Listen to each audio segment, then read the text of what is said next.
Spring came early that year. The first signs were subtle: a warmth in the morning air, soft green pushing through the soil in the garden, and sunlight that lingered just a little longer across Daniel Wexler's study floor. But the real change was inside the house. The home that once echoed with silence now carried the gentle sounds of life. Music drifting from a half-open window, the clatter of two mugs instead of one, laughter that didn't feel foreign. Daniel no longer avoided mirrors. Elena no longer apologized for being seen.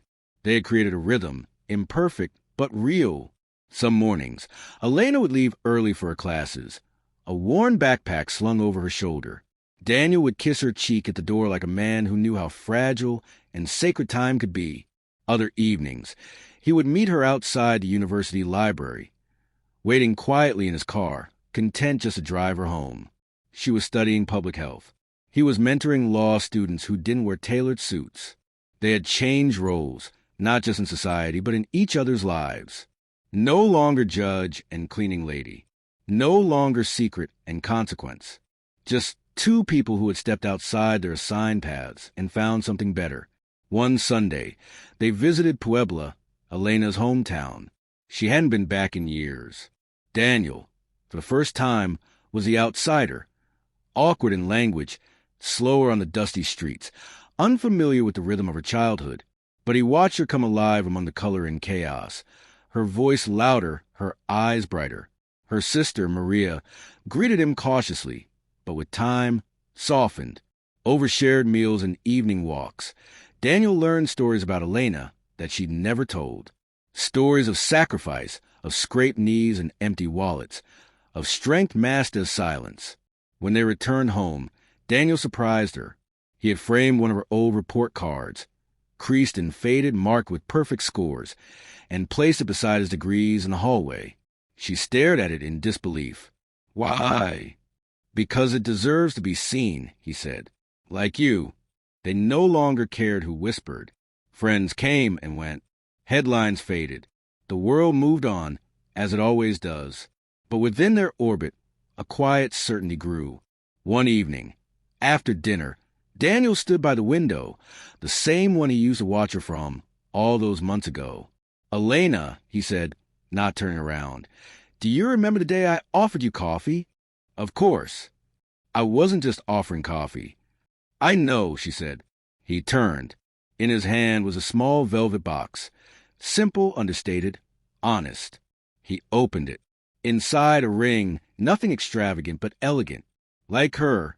Her eyes filled, but she said nothing at first. "Then you're sure?" He nodded. "For the first time in my life, I know what I want. And I want to build everything that comes next with you."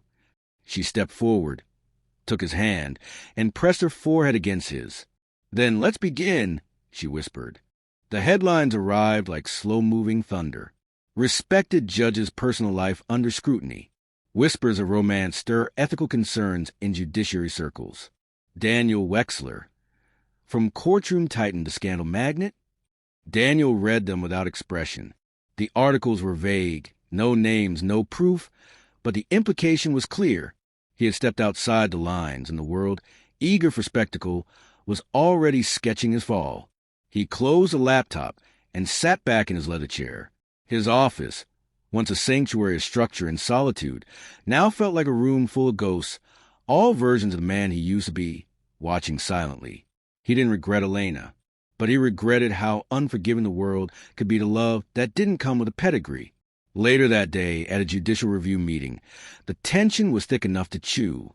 "Daniel," said Justice Hargrave, appeared with a tone like gravel and judgment stitched into his suit.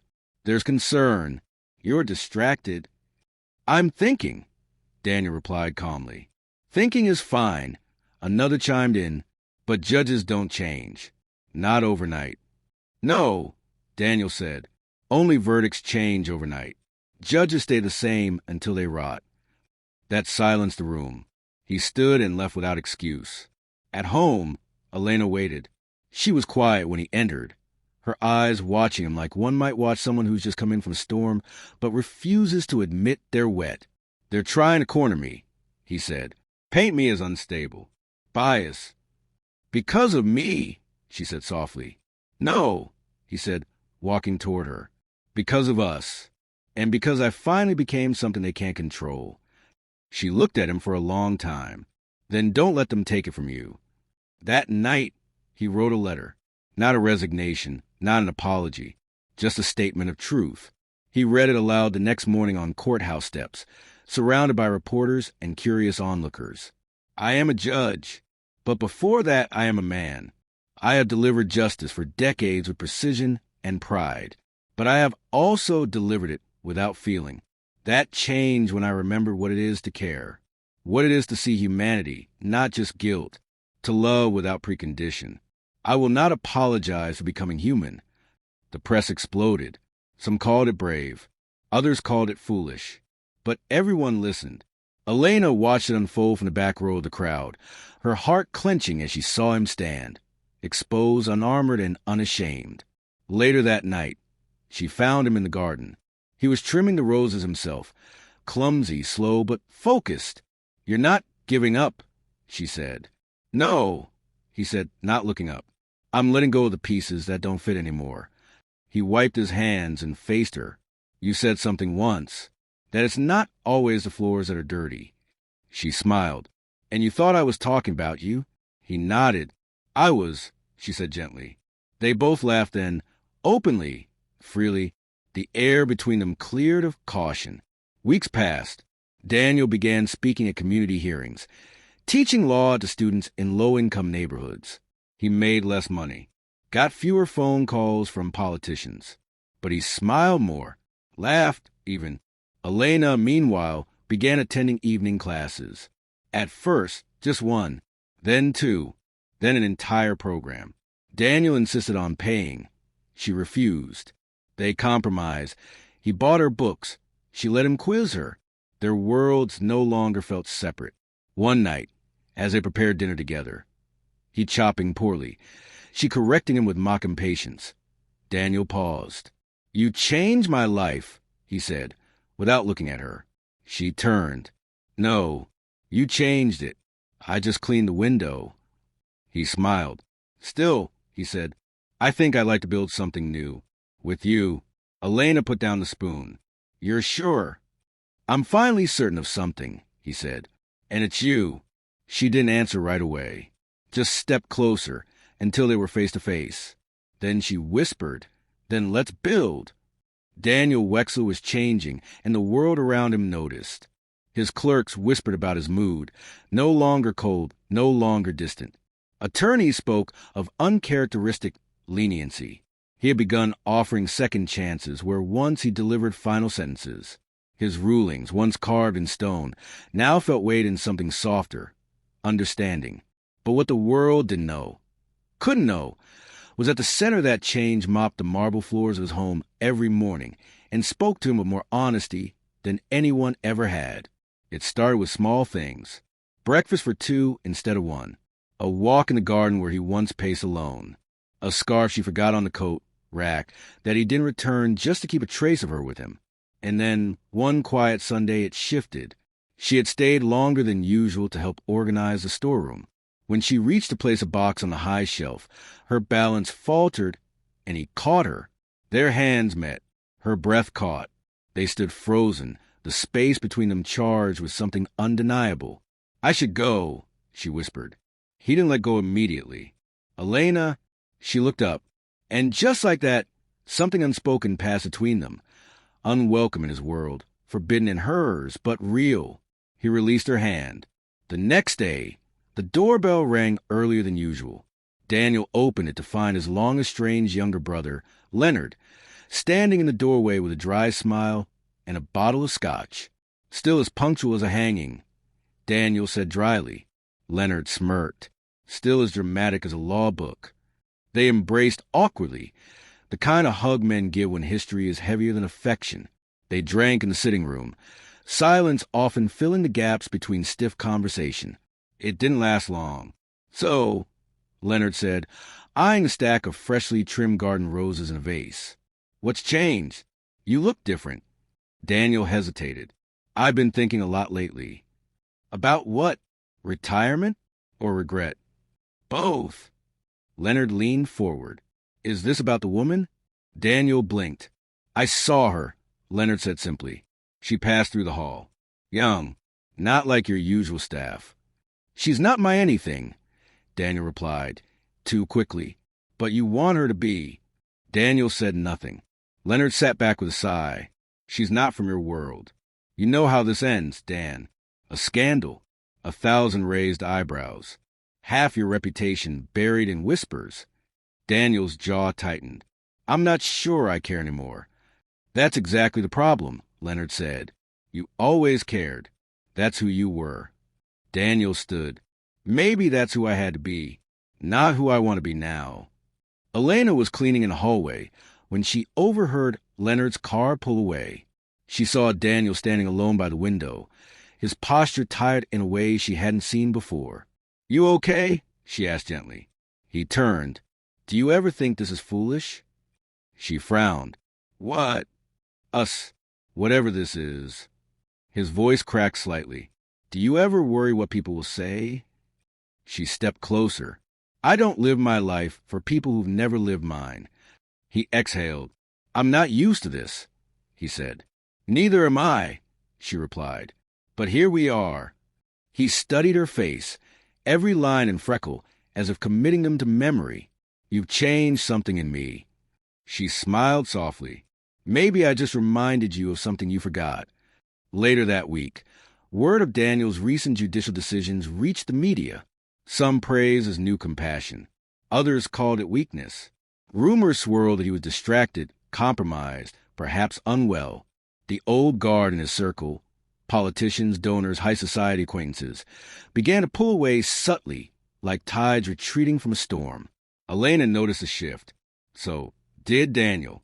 One evening, as he returned home, he found her sitting on the back steps beneath the garden arch, watching the sun slide beneath the horizon. He sat beside her, without a word.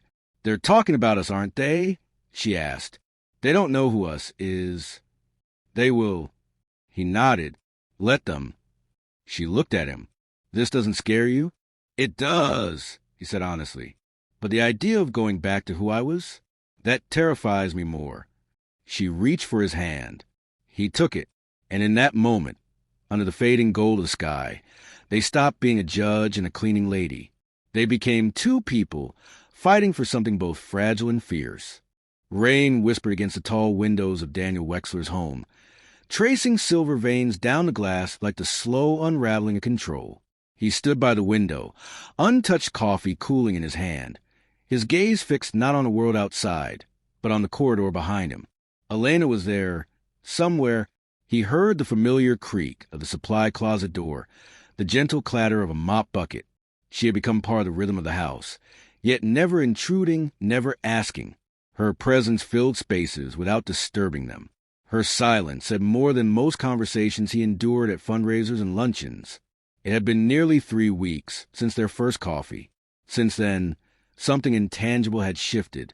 He noticed the way his mornings felt less mechanical, how he began to anticipate the sound of her footsteps, how he timed his schedule so he might accidentally pass through the hallway when she was cleaning there.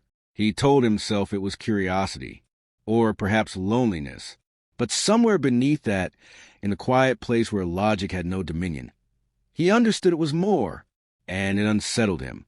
That afternoon, he found her in the library. She was dusting the bottom shelves, her knees tucked neatly beneath her as she hummed a soft tune, one he now recognized as the same melody she'd hummed for days. It was familiar now, like a scent that lingered after memory had faded. You always hum that same song, he said, stepping into the room. She looked up and smiled. It's something my mother used to sing. I don't remember all the words. It's beautiful. Her eyes searched his. Thank you, sir. You can call me Daniel, he said, the words landing with more weight than he expected. A pause followed, brief but full. All right, Daniel. It was the first time his name had sounded like more than a title. He sat across from her, pretending to read, but the book remained unopened in his hands. You speak as if you were educated, he said casually. University? 2 years, she replied. I had to stop. My father got sick. I worked instead. She didn't say it with regret.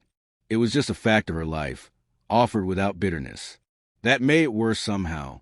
That such strength had gone unnoticed by a world obsessed with credentials. You could have gone far, he said. She gave a soft laugh. And here I am, cleaning the library of a man who owns a courtroom and hasn't smiled in a decade. He raised an eyebrow. You think I don't smile?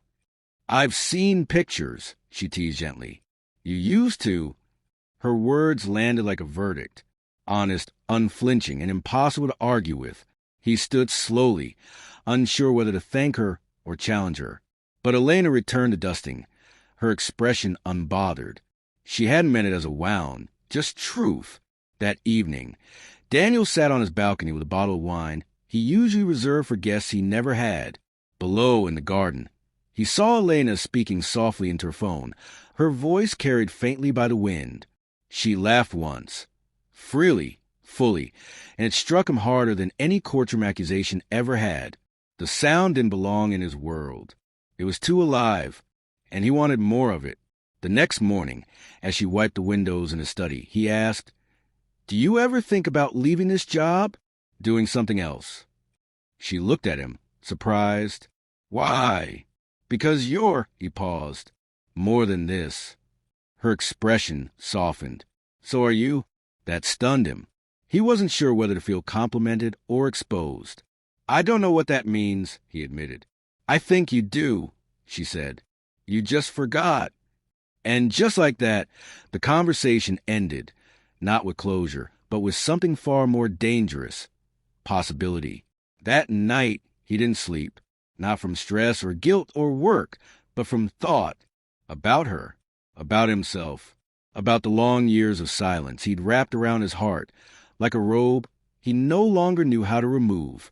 In the morning, he did something he hadn't done in years. He smiled at his reflection. It looked strange, unpracticed, but not unwelcome. And when Elena arrived an hour later, mop in hand, she paused as she passed him in the hallway. "You're smiling," she said, a twinkle in her eye. He looked at her. "I suppose I am."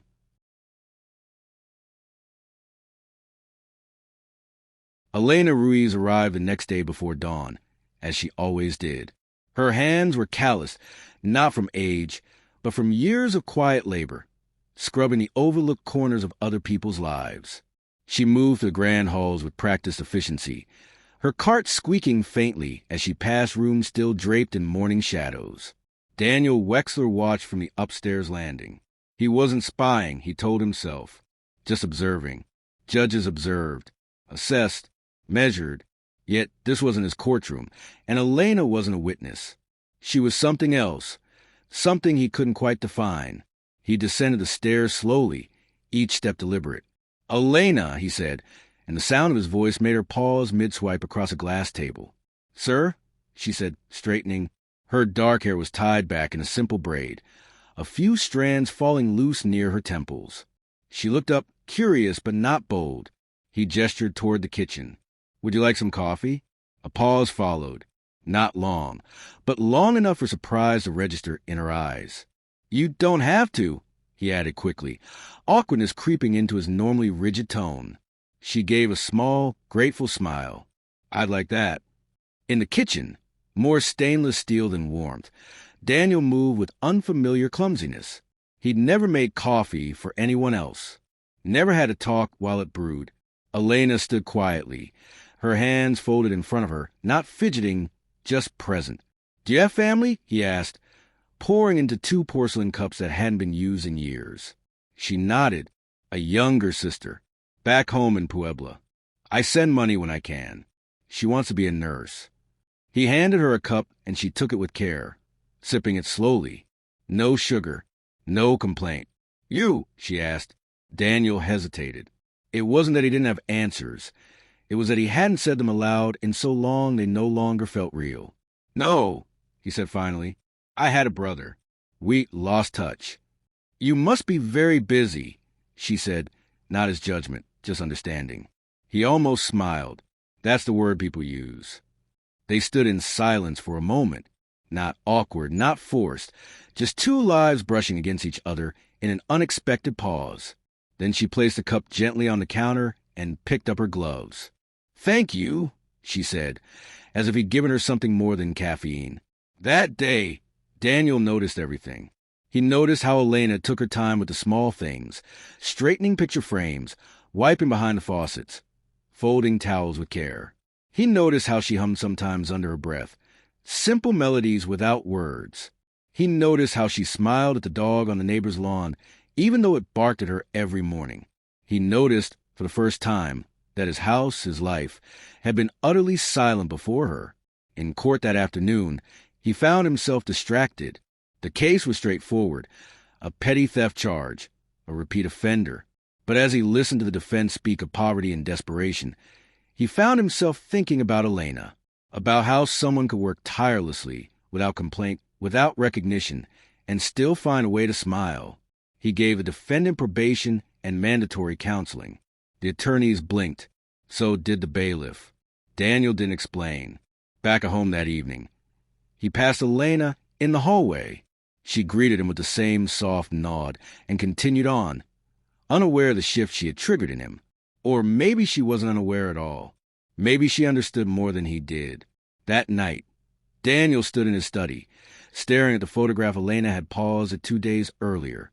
He hadn't smiled like that in years. And for the first time in a long while, he wondered, what else have I stopped doing? He looked down at his reflection in the glass. Not the judge, not the millionaire, just the man. And somewhere down the hall, Elena was humming again, in the heart of a towering marble courthouse, where justice echoed in cold, polished corridors.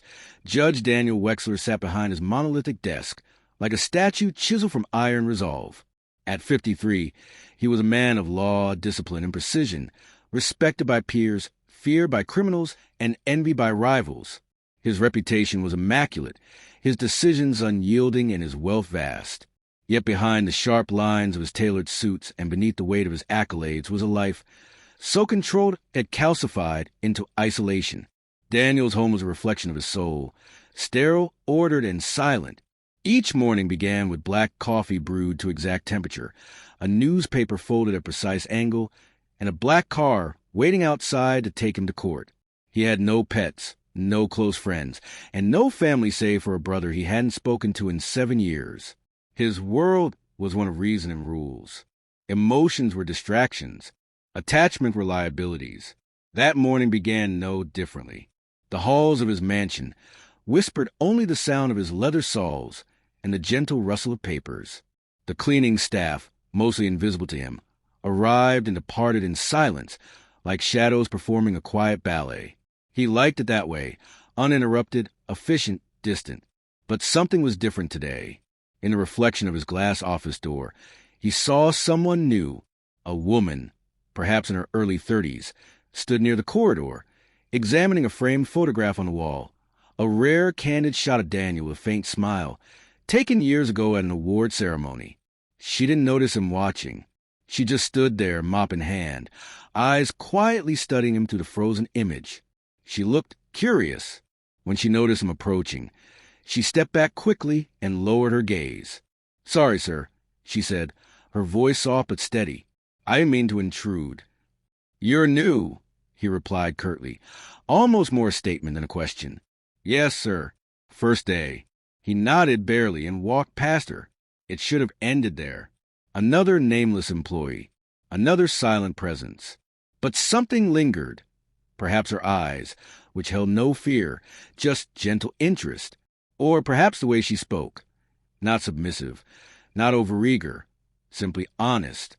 By afternoon, she had returned to the wing of his home where she had started. She moved quickly but not hurriedly, methodically but not mindlessly. Daniel, taking a rare pause from paperwork, watched her from the edge of his study. The mop glided with care, her hands steady, her posture straight. There was grace in her simplicity. "What's your name?" he asked, surprising even himself. She looked up, startled, then smiled politely. Elena Ruiz." A beat passed. "You worked in houses like this before?" he asked, tone neutral. "Sometimes," she said. "Mostly offices. Hospitals, too."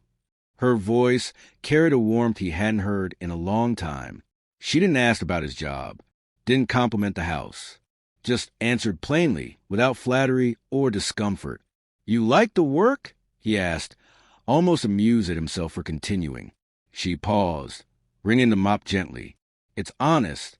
People make messes. I clean them. That's life."